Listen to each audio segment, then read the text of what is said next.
komeza kuba mu ruhande rwacu none iteka byose kubwawe Yesu Kristo umwami wacu amen. Haleluya. Amen. Yesu ashimwe. Amen. Mwese muranyumva neza? Oui, turakumva. Yesu nashimwe cyane. Amen. Ngize umugisha kandi mu by'ukuri ngiriwe amahirwe n'Imana yo kugira ngo uyu munsi nshobore kuganira ijambo ry'Imana. Ni iby'igiciro cyinshi cyane kugira ngo Imana igutoranye, igukonfiye cyangwa se iguhe umurimo wo kugira ngo uyivugire.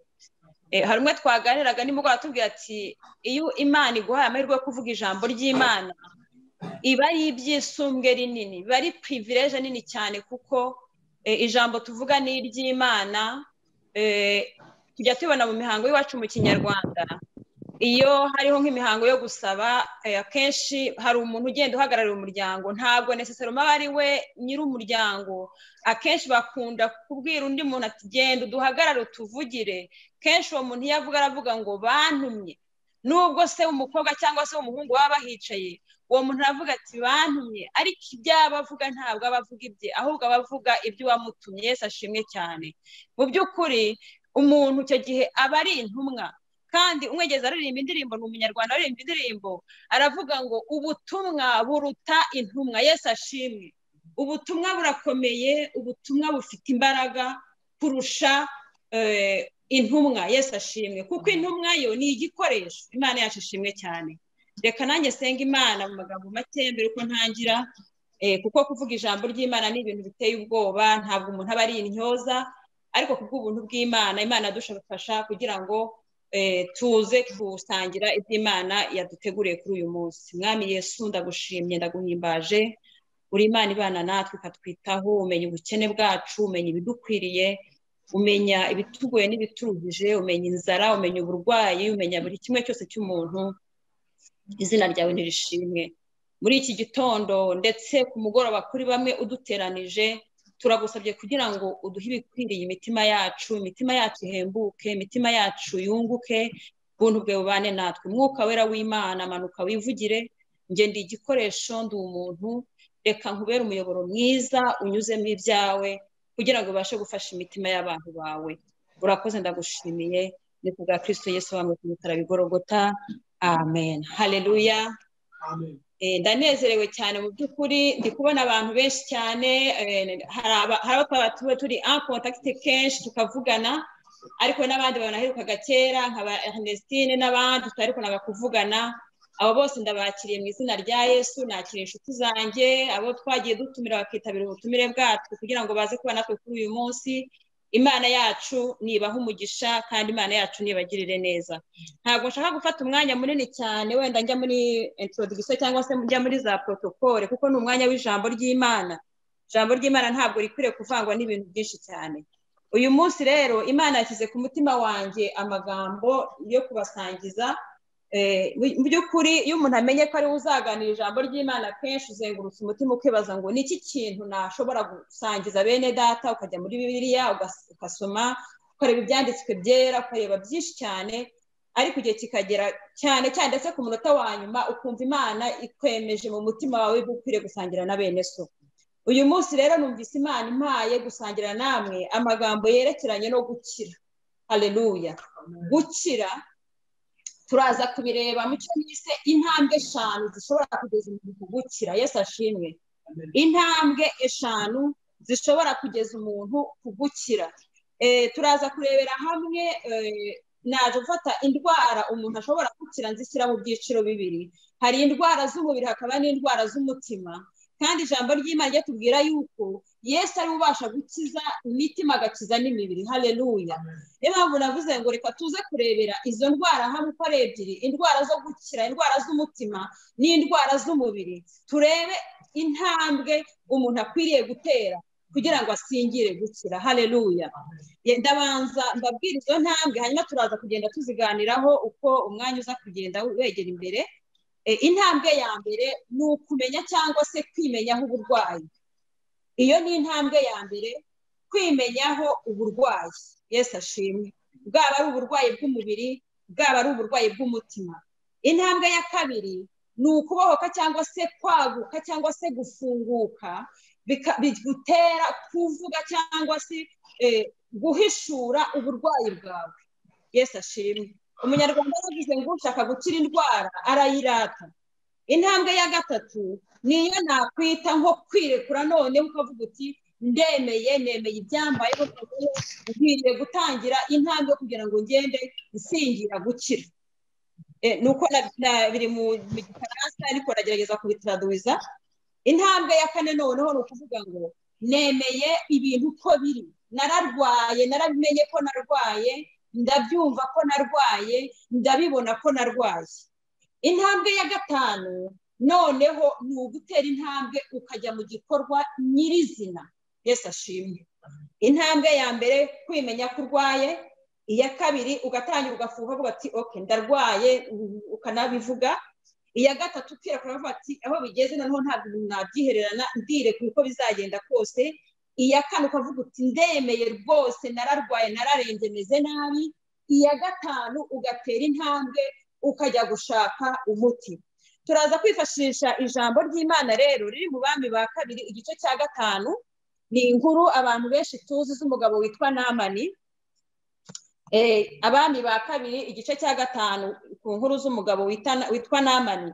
Umutwe w'amagambo muri biravuga ngo ibya Namani umugaba w'Isiriya w'umubembe. Uyu mugabo Namani ngo yari umugaba w'ingabo, yari chef d'état major, ariko akaba yari umubembe. Yesu ashimwe. Reka dusome aho tuza kugarukiriza muraza kuhumva.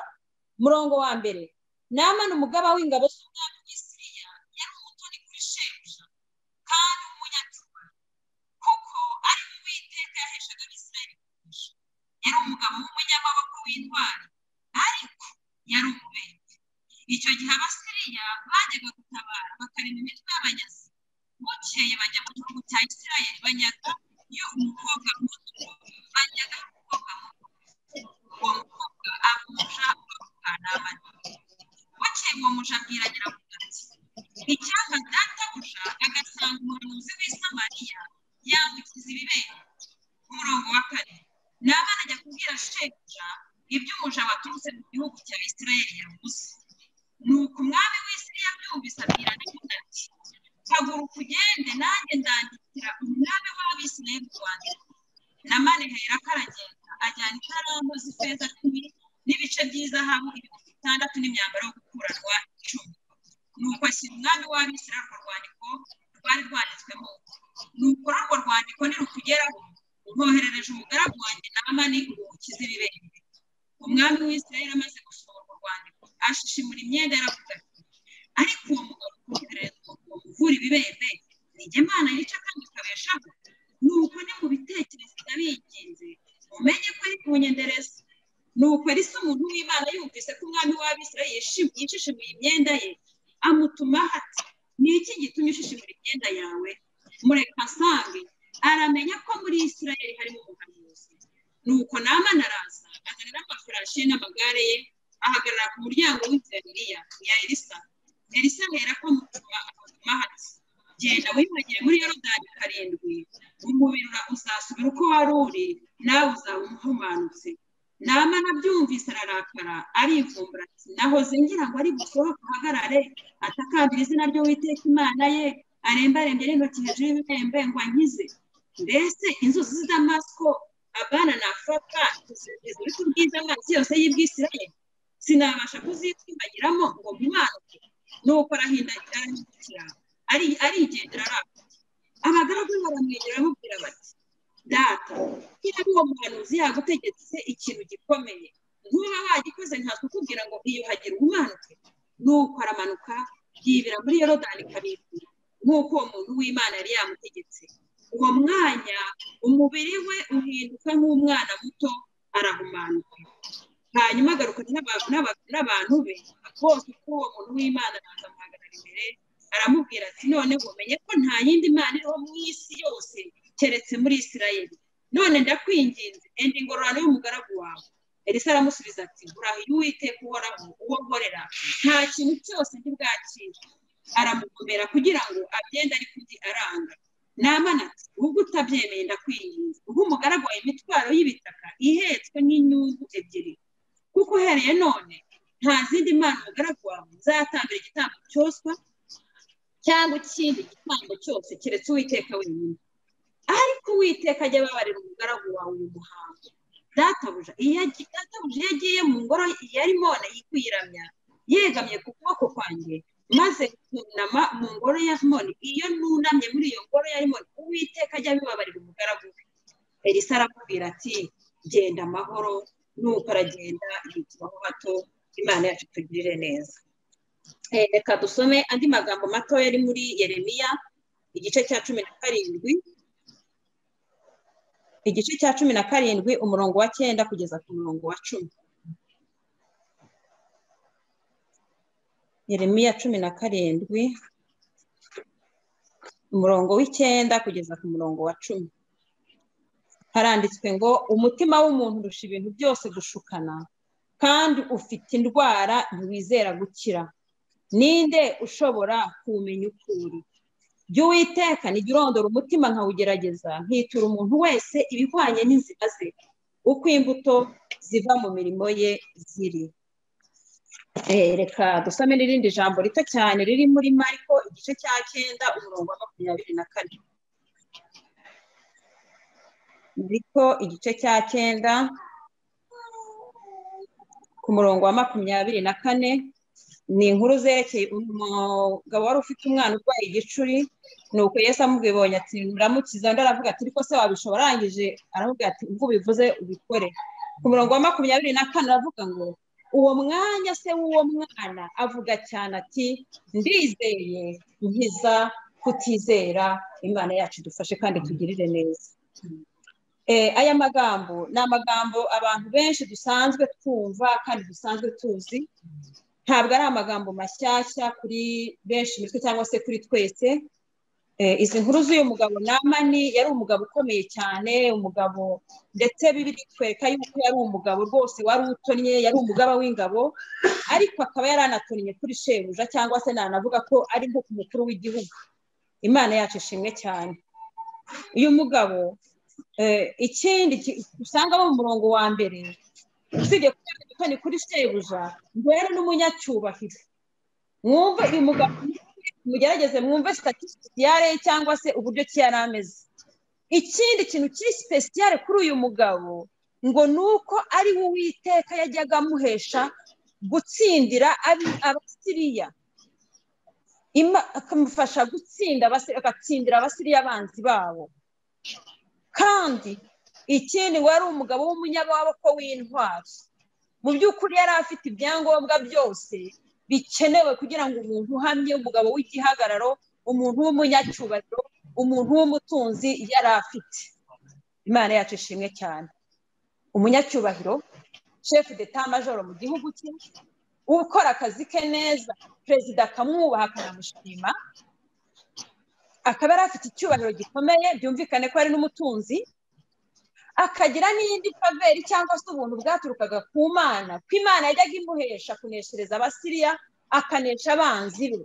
Kandi ukomeje ugasoma umurongo wa 2, muri kwa kunesha ngo yari yararemye n'umutwe ushinzwe gufata iminyago igihugu bateye, noneho bagatera akabinga kurwana, zikajya sirofo zikarwana zikarasana, inyuma hakaza n'undi mutwe noneho ugenda uyora cyangwa se wegeranya ukusanya iminyago. Imana yacu ishimwe cyane. Uyu mugabo yari akomeye, reka yubahwe kandi akundwe mu gihugu cye. Yari afite igihugu cy'akamaro mu by'ukuri, bitari ukuneshereza igihugu cy'abanzi, ariko yari afite n'uruhare mu kongera ubukungu bw'igihugu, kuko iminyago iyo yazaga yiyongeraga mu butunzi bw'igihugu. Urumva rero ko mu by'ukuri hari impamvu ifatika yo kugira ngo umwami amushime, umwami amukunde, agire faveri imbere y'umwami. Akagira iki kintu kiri special nshaka ko dusurinyaho, ngo akaba ari we yajyaga inyuza muri akanesha abanzi. Imana itugirire. Ariko hakaba ikintu kimwe, akaba yari umubembe.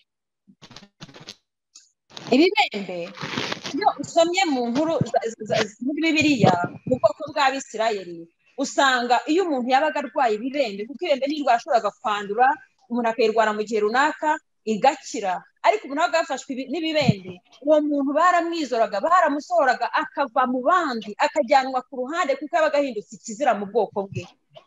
uyu mugabo rero byumvikane neza ko ibi bibembe bye ntabwo byagaragariraga amaso, byari ibibembe byihishe, kuko iyo usesenguye izi nkuru usanga muri ya minyago yazanye yari yaranyazemo umwana w'umukobwa, aramuzana uwo mwana ngo aragenda abumuja mu rugo rwe, abumuja w'umugore we. Noneho reka tujye muri kontekste y'iwacu, wenda turana muri za Canada na Amerika biragoye kubyumva, ariko dusubire iwacu gatoya, ahantu abantu bafite abakozi mu ngo babashyihiriza amazi, akakujyanira ibase y'amazi muri dushe cyangwa se ijerekani, ukabona umugabo asohotse mu cyumba akenyeye ikintu, noneho umwana arabukwa ko uriya mugabo arwaye ibibembe, aravuga ati cyore uyu muntu se burya uyu muntu w'umubosi ukomeye utya burya agendana ibibembe, yo bimeze bite? Umwana w'umukobwa amugirira impuhwe, Imana yacu tugirire neza, aravuga ati burya bwose databuja ni umubembe, nubwo ari umunyacyaro umeze kuriya ni umubembe.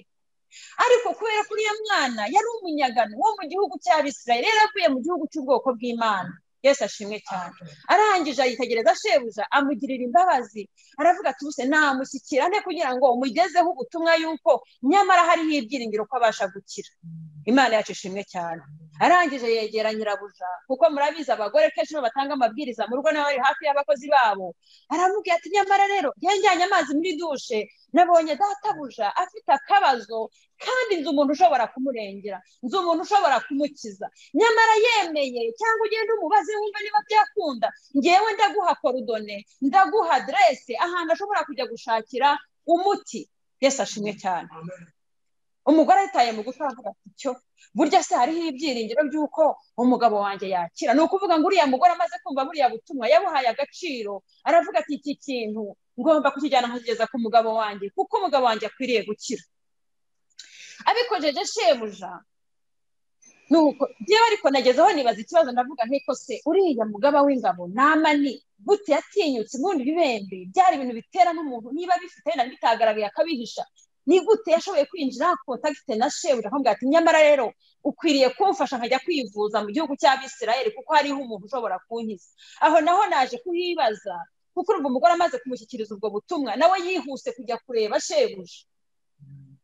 Ariko reka ajye no kumureba, burya iyo utariye ku muntu burya hari igihe ugira uburyo bwo kwegera mukavuga ati nyamara rero yewe nubwo dukorana nkaba nguhesha intsinzi buri gihe, dore ndakora ntako mba ntagize, ariko burya afite akabazo, kandi muri aka kabazo mfite nibaza ko washobora kumfasha. Hari ukuntu wafasha ukavugana na Tono Moroge mugenzi wawe umukuru w'igihugu cya Isirayeli, abakamfasha rwose nkabona ubufasha nanjye ngakira. Imana yacu ishimwe cyane. Shebuja byumvise aravuga ati cyo cyonyine, ati no seroma ko ari Tono Moroge kuko ari perezida mugenzi wanjye, ariko turi n'abanyamaboko. Imana yacu ishimwe cyane, kuko turaza kubona ku mirongo ikurikiyeho aho umwami wa Isirayeli yamaze kwakira ubutumwa aranatinyagira ubwo aravuga ati ariko se uwo mugabo aranyendereza kubera iki bantu bwanjye?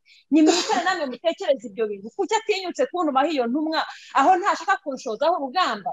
Nyamara bari abantu b'Abasiriya bari bakomeye kandi bari batinyutse.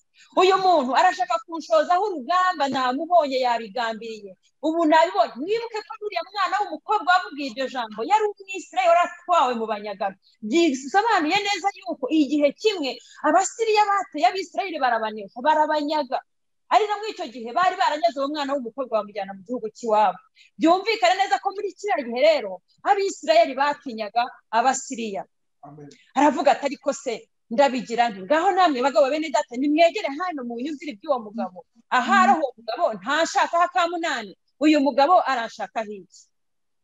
Nuko akivuga atyo umutima uramukuka, afata imyenda arayishishimura, aravuga ati ndapfuye ibyanjye birarangiye.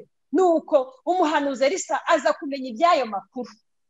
Amaze kumenya iby'ayo makuru amutuma hatari ko mwami bimeze bite, kubera iki ushishimura imyambaro yawe? Ahari wibagiwe ko dufite Imana.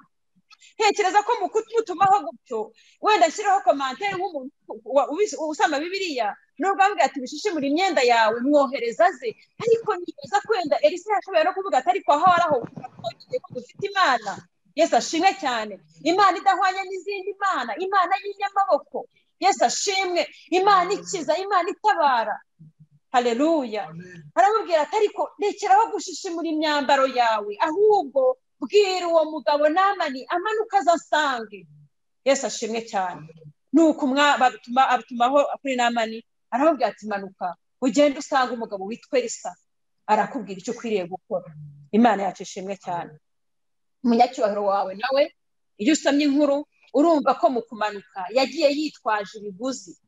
Yesu ashimwe cyane, kuko gukira kwe nk'umunyacyubahiro muri estime ye mu butware bwe n'ubushobozi yumvaga ko gukira ko tudashobora kuza mu buryo bw'ubuntu gusa, yumvaga akwiriye gutanga ikiguzi kugira ngo abone gukira.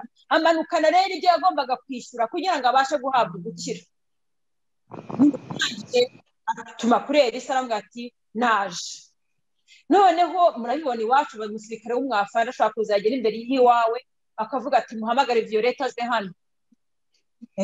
Ntabwo mu by'ukuri akeneye no kuza gukomanga ku rugi rwanjye kadogo cyangwa se Scott ati mumuhamagara aza aha ngaha. Nanjye icyo nkwiriye kwibwiriza nta fandi ushaka ni uko nkwiriye gusohoka vuba vuba nkajya kwitaba fandi kuko fandi aranshaka.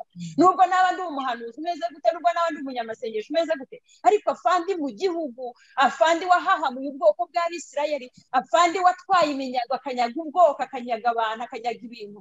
Uwo muntu yari ateye ubwoba. Arangije aravuga ati mumubwire Elisa ko nageze inaha ngaha kandi agomba kunkorera ibyo agomba kunkorera. Kandi si n'ibyo gusa, naje nitwaje n'ibiguzi, nabikora leta muhemba, nazane donadone.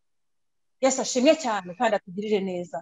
Elisa byumvise ko ari hafi aho, nuko arangije atuma umugaragu we Gehazi. Arambwira ati Gehazi, genda ubwire uwo mugabo, nta nubwo nkeneye kwirwa mpaguruka aha ngaha, genda ubwire uwo mugabo amanuka ajye ku ruzi rwa Yorodani yidumbaguzemo inshuro 7, arasohokamo umubiri we wongeye kuba nk'uko wari umeze kera. Umugabo ngo abyumva ati reka da, ni ibyo bye, njyewe afandi, njyewe chef d'état major, njyewe ngabo njya ku rugamba ngatsinda nkanyaga iminyago, ambwira ngo nimanuke njye kuri Yorodani kwidumbaguza n'icyo. Nibuke ko ari umugabo ngo yari umunyacyubahiro, yari umutoni ku mwami, yari umuntu ukomeye cyane. Kubabwira ngo najye ku ruzi rwa Yorodani rw'amazi atemba, abantu murabizi imigezi itemba. Reka tugerageze turebe muri context y'iwacu, abashumba bahura inka zikanyweramo amazi, abantu hirya no hino bakigera amazi. Ambwira ngo nimanuke njye kwidumbaguza muri Yorodani, njyewe nuko ntabwo azi uwo ari we, ntabwo azi uwabwira uwo ari we. Nuko ararakara arikita aravuga ati ibyo bintu ndabiretse nibigenda nibirorere rwose, niba ari uko nguko genda nifite ibyo kwigwarete za mazahabu na nifite amatarano na nifite none uko bimeze, niba ari uko bimeze niyijyanira ibye, njyewe subiye iwacu muri Siriya. Ariko nibaza ko avuga ati nindamuka siyo ntakiza urugamba nzongera kubasoshozaho, noneho nzaza mbatsembe bita tuze tukambika iwabo. Tekereza ko yaravuze ati ndagiye ndaraka icyo nzabakorera nta n'icyatsi kimera bazongera kuhabona.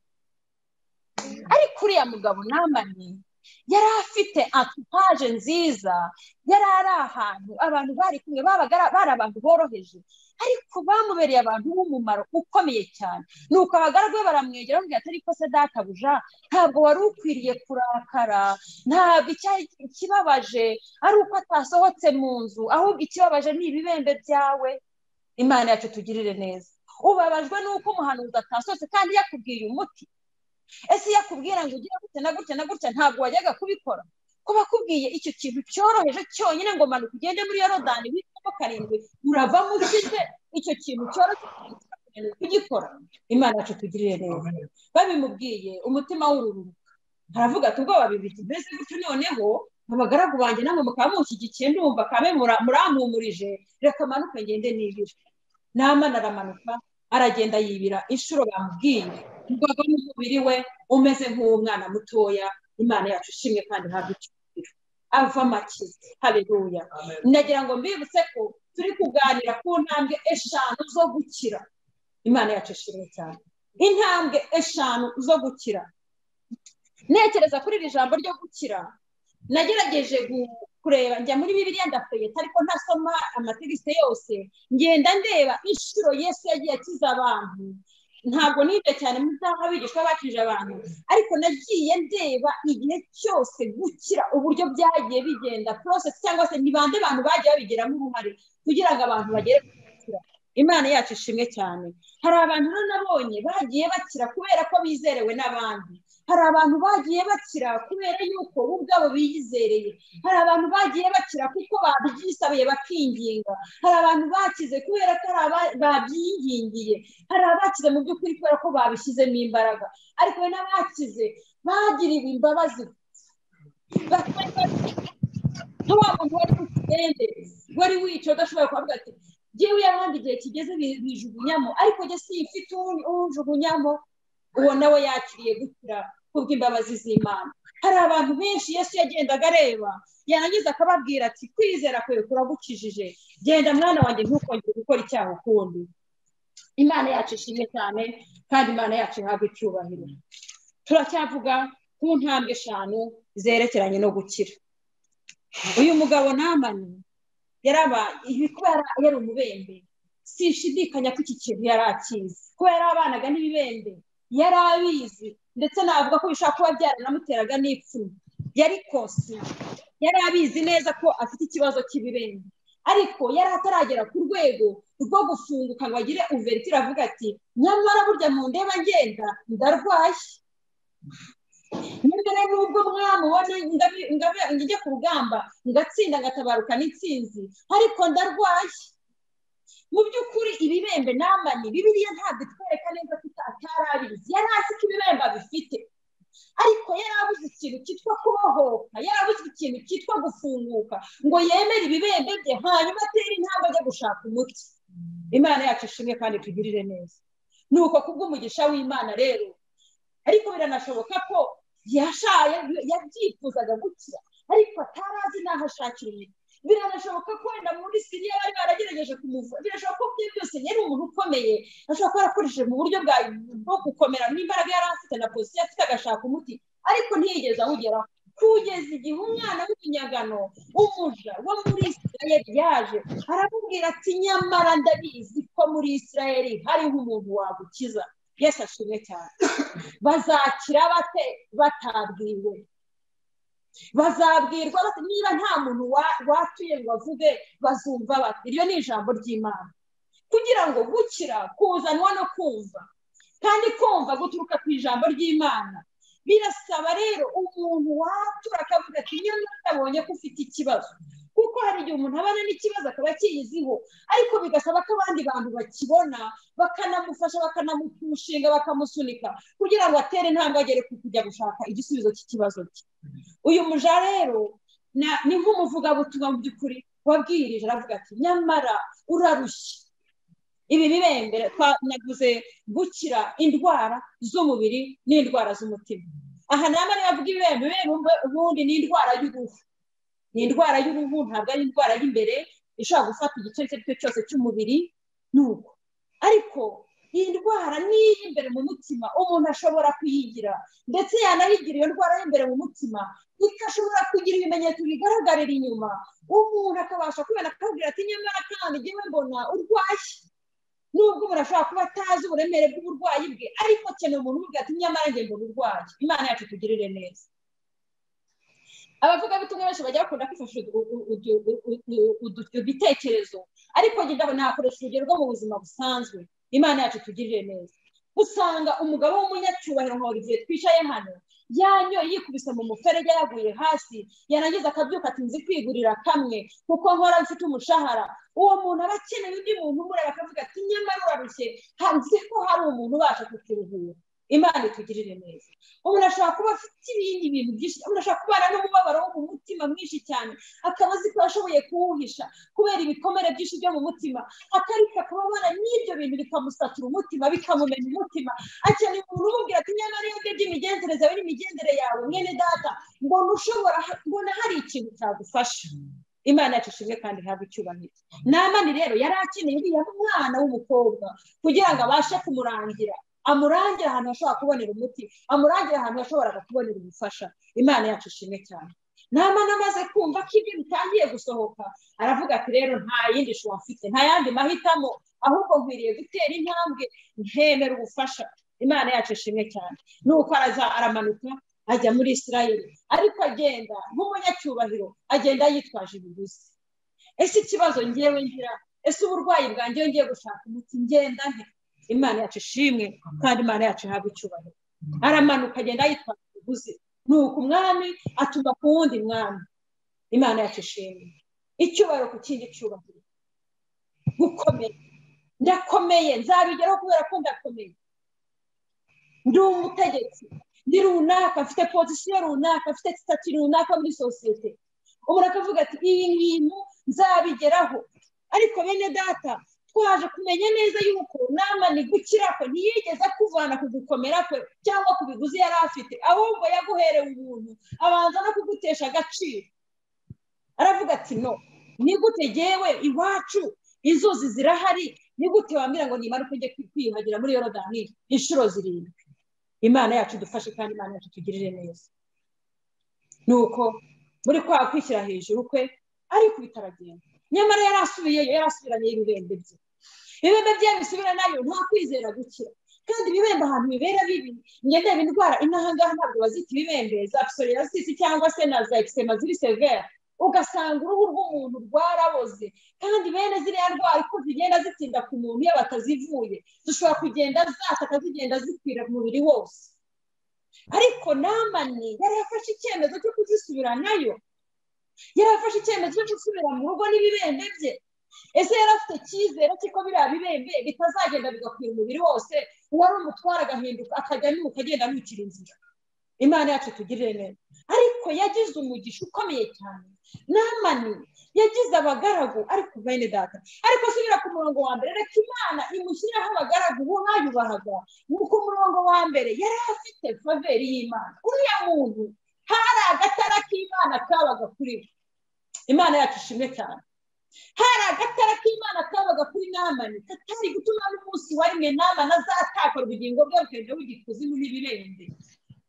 Uribuka ko kuviwe amanuka yabwirijwe n'umuja wo mu rugo rwe, noneho yikubise asubira inyuma. Abagaragu baramubwira ati nyamara iyo akubwira gukora ibi n'ibi uba wabikoze. Ati reka yagombye ko ambwira ati jya ahantu muri hoteli, harimo pisine muri hoteli y'inyenyeri 5, ugende ujye mu karabe, narangiza aze n'amavuta asiga hanyuma ibintu bigende neza. None jyewe umugabo nkanjye nyohereze muri Yorodani kweri hari ahetse mu kabande mu ishyamba, atari kwiye gusaba ibindi uba wabyemeye. Ariko gusaba ikintu cyoroheje gito cyane. Imana yacu ishimwe cyane. Gukira k'umuntu rero wamaze kwimenyaho uburwayi akagira ubushake ntibisaba ikintu kinini, bisaba kwemera, ukemera uburwayi bwawe, bisaba kubohoka, bisaba n'icyo twita lâcher prise, kurekura ukavuga uti j'abandonne, I surrender, ndirekuye. Imana yacu ishimwe cyane. Ndemeye ukomeze uku nguku, ndagiye mwami, ngeze uko ushaka, ndarwaye, nararembye, meze nabi. Yesu ashimwe. Iyo ni intambwe ya gatatu bene data kugira ngo ugere kugukira, aho uvuga uti je m'abandonne à très. Haleluya. Ndifuza gukira kuko uburwayi bwanjye burambabaje, burampangayitse, bumvunnye umutima. Ndashaka gukira, ndi hagati y'urupfu no gukira. None mwami nta kundi kuntu nabigenza, ndemeye, narabanje ngerageza mu mbaraga zanjye, nzana ibiguzi, nzana icyubahiro, umwami atuma ku wundi, ariko nta gukira guhari. Imana yacu ishimwe cyane. Ariko Imana ishimwe kuko ihorana ibisubizo, kandi ibisubizo byoroshye cyane. Ngo manuka gusa n'isembo, ni ikintu gito cyane, ni geste nto cyane. Genda umanuke kuri Yorodani, wibire 7, urava mubaye mushyashya, uravamo wongeye kumera nk'uko wari umeze. Imana yacu ishimwe cyane. Nuko rero Namani bamubwira ati nyamara kubwira ibyo ngibyo ukabyemera. Namani yemera kwirekura, arabandona. Amaze kwabandona, ikindi kintu yakurikijeho nuko avuze ati noneho ndabyemeye. Ariyo ntambwe ya 4, ndabyemeye, subiyeyo. Imana yacu ishimwe cyane. Namani asubira inyuma, aragenda ajya kuri Yorodani, yibiramo za nshuro yabwiwe. Ngo arangije rero avamo ahindutse nk'umwana, umubiri uhindutse nk'umwana mutoya, ibintu byose bimaze gukira. Imana yacu ishimwe cyane. Noneho amaze gukira, ibyo yari yazanye nk'ikiguzi kugira ngo ahabwe gukira, none hashaka kubigarura wa mutambyi nk'ituro ry'ishimwe, avuga ati ndagushimira ibyo wankoreye, ibyo wakoze rwose mbonye ari igitangaza, dore ndakize, none nyemerera mbiguhe. Atangira kuramya, atangira guhimbaza, atangira gushyira hejuru icyubahiro cy'Imana. Aravuga ati naripfuye, none ndakize, none meri ibyo nari mfite nari nabizanye ari ikiguzi ariko noneho ndashaka kubihuguhaho ituro, unyemerere guha ituro. Yesu ashimwe cyane. Ariko Imana ireba mu mitima, yari yitegereje umutima wa Namani, iramubwira ati hoya rwose gumanira amaturo yawe. Imana nta kipfa n'amaturo yawe. Uwiteka Imana nta kipfa n'ibyo uyiha. Uwiteka Imana ntikeneye amaturo y'ibimasa n'intama n'amapfizi. Icyo Imana ikeneye ni umutima wawe. Haleluya. Ngo ndabikuzaniye. Ariko umuhanuzi Elisa aramubwira ati ntabwo mbifata. Imana yacu ishimwe cyane. Ngo ndetse aramugomera, mu yandi magambo aramuhata, atangira no kumukorera ibibazo nk'ubu atari kurabifata. Ariko Elisa aravuga ati simbifata. Imana yacu ishimwe. Noneho amaze kumubwira gutya aramubwira ati noneho ngiye gufata itaka cyangwa se ngende nubake igicaniro iwacu muri Siriya, aho nzajya ndamiriza Uwiteka, kuko uyu munsi namenye yuko nta yindi Mana iriho usibye Imana ya Isirayeli. Uyu munsi nasobanukiwe ko nta yindi Mana ikiza usibye Imana ya Isirayeli. None unyemerere nubwo bimeze bityo nk'abasubiye iwacu, nibajya bajya kunamira ibigirwamana byabo nanjye nkaba ndi hafi aho ngaho, nyabuneka ndinginze sinzabarwaho gukiranirwa. Umenye ndagiye njyanye iki kimenyetso, nanjye ngiye gushyira igicaniro, nanjye ngende ntambira Uwiteka Imana yanjye, nanjye ngiye ndamiriza Uwiteka Imana yanjye mu gihugu cyacu. Yesu ashimwe cyane. Turakizwa tukihana ibyaha ariko tuba tukiri mu isi. Haleluya. Aho bakiramya za Dago n'abakiramya imana zitandukanye, aho bakiramya za Moleki imana z'amafaranga n'izindi, ariko ibyo ngibyo ntibizatujyana kure y'Imana. Nubwo tuba hagati yabyo, nubwo bubarara bakabyikubita hasi, ariko twebweho dufite ikimenyetso. Yesu ashimwe cyane. Nibajya bubarara bagiye kuramya, nanjye Uwiteka Imana Nyiringabo nk'abandi hagati yabo, ariko jyewe uzakira ikimenyetso. Ni nunama uzamenye ko ari wowe nunamiye, uzamenye ko Uwiteka Imana nshyize hejuru, kuko uyu munsi namenye neza yuko muri Isirayeli hari Imana ikiza, hari Imana ibohora, hari Imana ikiza ibibembe. Yesu ashimwe cyane. Haleluya. Bene uyu mugabo nubwo yigiye mu ntambwe ya 5 yo kwinjira mu gikorwa cyo kuramya no guhimbaza Imana, yinjiye mu gikorwa cyo gushyiraho igicaniro. Yesu ashimwe. Yinjiye mu gikorwa cyo kubakira Imana, cyo gutangira kuramya Imana, cyo gutangira guhimbaza Imana. Yesu ashimwe cyane. Arangije aranisa aravuga ati rwose ndashaka ko nubwo naba ngendera hagati y'ibi bintu, ariko Uwiteka Imana uzamenye ko mu byo nakora byose mu mutima wanjye ndakuramya. Haleluya. Kuko namenye ko ari wowe Imana ikiza. Yesu ashimwe. Kuko namenye ko ari wowe Imana ibohora. Imana yacu ishimwe kandi Imana ntabwo icyubahiro. Elisa akomeje kumureba, abona umugabo yacanganyikiwe, arangije ababwira ati Namani we, ntiwabonye ibyo washakaga? Nuko rero ngaho igendera amahoro. Haleluya. Igendera amahoro, subira iwanyu ugenda amahoro rwose, genda uba amahoro, kuko uyu munsi agakiza gatashye wawe. Nkuko Yesu yabwiye Zakayo, aramubwira ati Zakayo we ururuka, kuko uyu munsi ndarari wawe. Zakayo we ururuka, kuko uyu munsi agakiza gatashye wawe. Haleluya. Yesu nashimwe. Agakiza kari gatashye kwa Namani. Namani yari akize ibibembe nkuko agakiza katashye kwa Lazaro. Aramubwira ati Zakayo we ururuka, Namani we igendera amahoro. Yesu ashimwe kandi Yesu ahabwa icyubahiro. Imana yacu nishimwe kandi Imana yacu nishimwe himbazwe. Twasomye muri Yeremiya igice cya 12 umurongo w'9, aho ijambo ry'Imana ritubwira ngo umutima w'umuntu ngugira indwara, ntabwo ujya wizera gukira.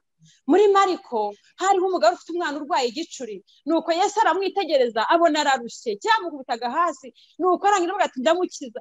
Yesu aravuga ati ese wabishobora kumukiza? Yesu arageze aravuga ati uravuze ngo namukiza? Undi aramubwira ati ati bishobokera uwizeye. Uwo mugabo amaze kumva iryo jambo rya Yesu aramubwira ati none ubwo bimeze bityo rero nimenye ko burya ntizeye.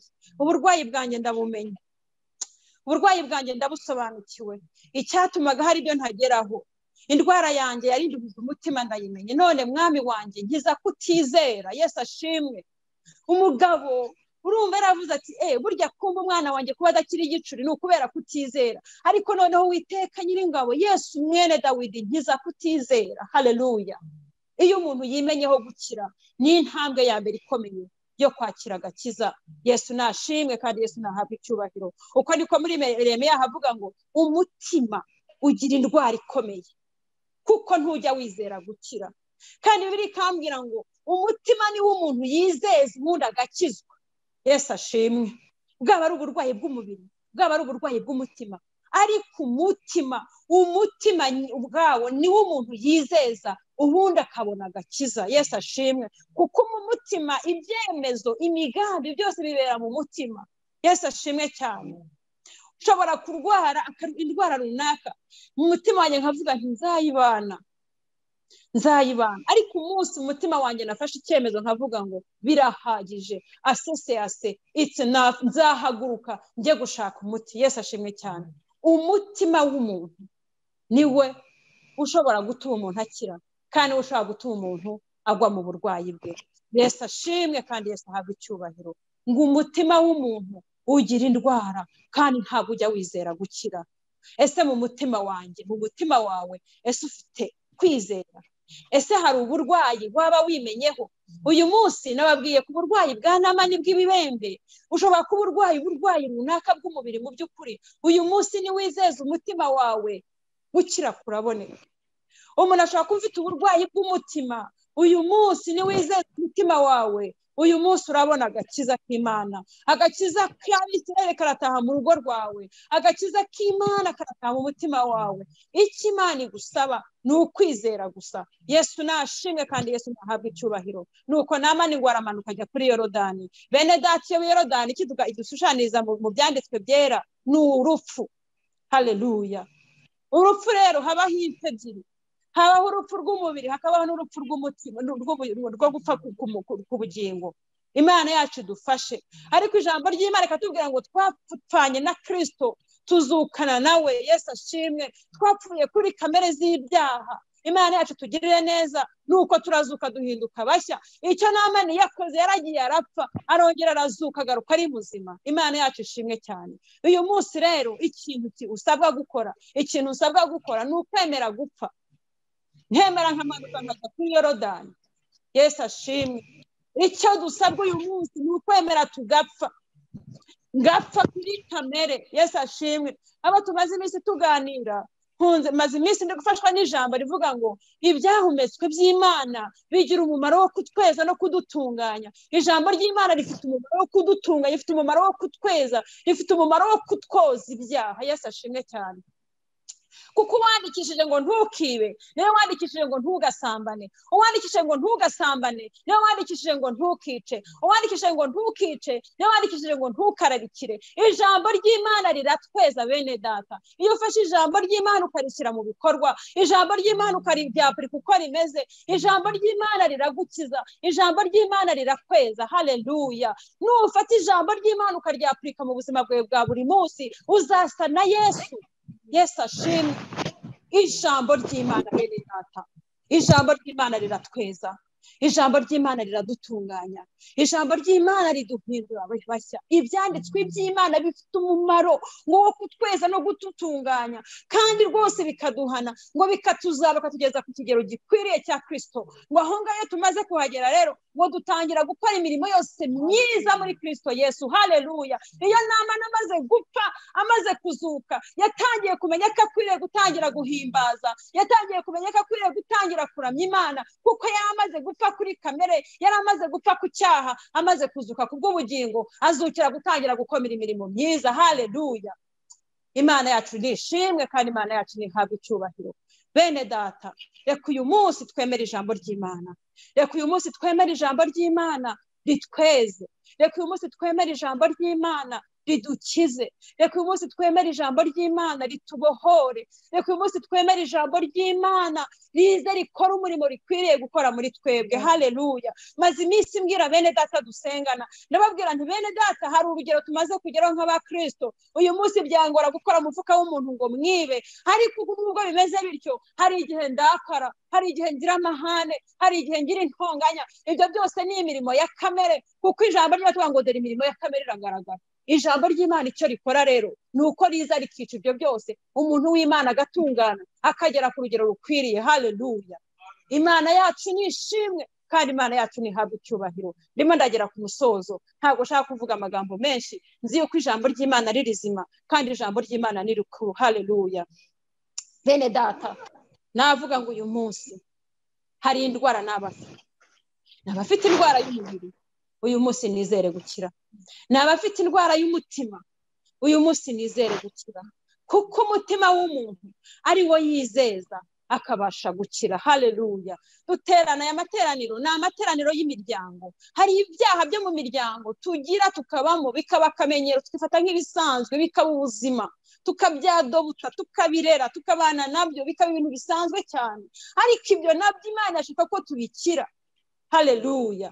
Bikaba twatubembe umuntu agendana, ukagira amahane mu rugo, ukagira intonganya mu rugo, ukabifata nk'ibintu bisanzwe.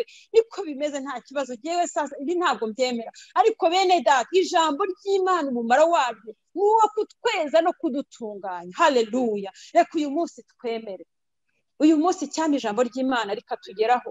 Bene data watuganije ejo narafashijwe cyane, yaratubwiye ati rero nujya gusoma ijambo ry'Imana ujye ubanza ushaka ijambo rigufasha, wumva ijambo rikubwira wowe ubwawe. Ndumva aya magambo anyerekeye cyane, ndumva nkwiriye kongera ngapfana na Kristo Yesu, nkongera nkazukana nawe, nkongera nkaba muzima. Haleluya. Nkatangira nkakora imirimo myiza. Imana yacu nishimwe kandi Imana yacu nihabwe icyubahiro. Ndarangiza sinshaka kurenza ahangaha, reka sabe Olivier turi kumwe ahangaha.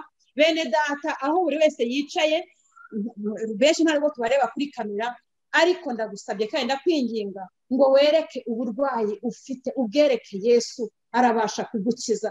Waba wari ufite akantu kasigaye nawe ugiye vuba, ariko akantu kukibura igihe kagaruka, kukinira turuva nagiye mu mujinya ahantu bitari ngombwa. Bamwe bajya bavuga ngo abantu ngo bavoma hafi, ugasanga ndavoma hafi, ugasanga intonganya y'umuntu azivoma hafi. Uvuga uti mwami hari akantu ujya ukora wo muri kumwe kabireba ndetse nabimenyereye, ariko wowe mu mutima wawe kubera ko mu by'ukuri umwuka wera w'Imana twahawe ingwate yandikisha amategeko y'Imana mu mitima yacu. Iyo dukoze ikintu kitanezeza Imana turakimenya. Yesu ashimwe. Iyo ndebye nabi ndabimenya mu mutima wanjye, rya tegeko ry'umwuka ari mu mutima wanjye ndabimenya ko ikintu nkoze atari cyo, nubwo twaba turi kumwe atabimenya, nubwo yabona akavuga ati niko yimereye nyine ndamumenyereye, cyangwa se ntanabibona, ariko itegeko ry'umwuka ryanditse mu mitima y'abantu urakimenya. Icyo kintu rero ukereke Yesu, umubwire ati Yesu ndashaka gupfa kandi ndashaka kuzuka. Haleluya. Ibaze nawe tugiye gusengera gupfa kandi dusengere kuzuka mu buryo bw'umwuka. Ariko kandi hakaba hari umuntu ufite uburwayi bw'umubiri, nawe ndamwinginga aho waba uri hose, waba ujya urwara umutwe kenshi, waba ufite uburwayi runaka, ndagusaba aho waba uri hose uze gukora ahantu ubabara cyangwa se ahantu hakumereye nabi, bwaba uburwayi bugaragara bwaba ari ubutagaragara. Hanyuma turasaba umukozi w'Imana adufashe gusenga.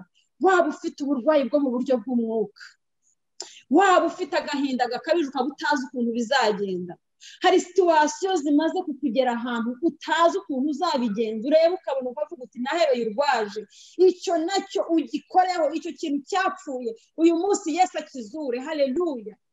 Ugikoreho, ufate haba ku mutima. Hari abantu babana nagisiye tugahorana umubabaro, ugahorana ubwoba cyangwa ugahorana umubabaro udashira. Aho hantu hafate. Ikintu cyose cyakubereye uburwayi mu buryo bw'umwuka kikakubera uburwayi mu buryo bw'umubiri, mwene data hure, ndakwinginga ngo uyu munsi wakire gukira. Haleluya. Akira gukira mu izina rya Yesu. Gira kwizera wakire gukira. Uyu munsi ni uwawe. Ijambo ry'Imana ngo uyu munsi niwumva ijwi ry'Imana, nyabuneka ufungure amatwi wakire. Haleluya. Akira gukira mwene data. Reka nsaba Olivier ahaguruke asenga Imana. Buri muntu wese aho yicaye akore ku mutima we, akora ahamubabaje, niba ari mu mutwe, niba urwaye imitsi, niba urwara umugongo, niba urwaye mu nda, aho babara hose uburwayi waba ufite, bwaba ari ubw'umubiri bwaba ari ubw'umutima, tugiye gufata isengesho dusengere hamwe kugira ngo buri muntu wese uyu munsi numvise ntawe amagambo yo gukira.